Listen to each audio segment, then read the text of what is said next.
Hello বন্ধুরা, তো আমি আজকে একটা ফেস ওয়াশের ডেমো দেখাতে বসে গেছি। তো নুন নিয়ে নিয়েছি দুদিকেই।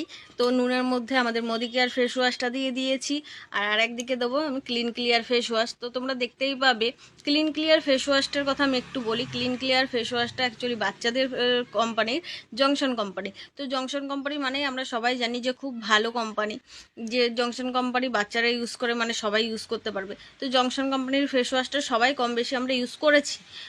তো এখন আমি দেখব যে এটা যে আমরা ইউজ এখনও অনেকে যারা করে তাদের ক্ষেত্রেই আমি এটা ভিডিওটা করলাম। তো আমি একদিকে দেখেছো নুনের মধ্যে দিয়ে দিয়েছে, একদিকে জংশন কোম্পানির ক্লিন ক্লিয়ার ফেস ওয়াশ, আর একদিকে দিয়ে দিয়েছি মোদি কেয়ার ফেস ওয়াশ।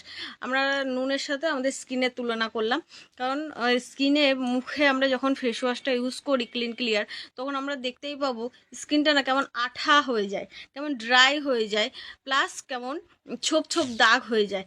তো এখানটা আমরা দেখতেই পাচ্ছি ক্লিন ক্লিয়ার ফেস ওয়াশটা কেমন আঠা টাইপেরই হয়ে গেছে, পুরো রাবার টাইপের হয়ে গেছে। আর এইদিকে আমাদের মোদি কেয়ার ফেস ওয়াশটা রয়েছে, দেখো কেমন নুনটাকে কাটিয়ে কেমন জল বের করে দিচ্ছে। তো আমরা এটার থেকে, এই পরীক্ষাটার থেকে বা এই ম্যাজিকটার থেকে আমরা এটাই বুঝতে পারলাম যে ক্লিন ক্লিয়ার ফেস ওয়াশ যতই বাচ্চাদের কোম্পানির হোক না কেন, একদম সেটা আমরা রাবারের মতোই দেখতে পেলাম নুনটা, কারণ আমাদের স্কিনটাতেও তাহলে এরকমই এফেক্ট হয়।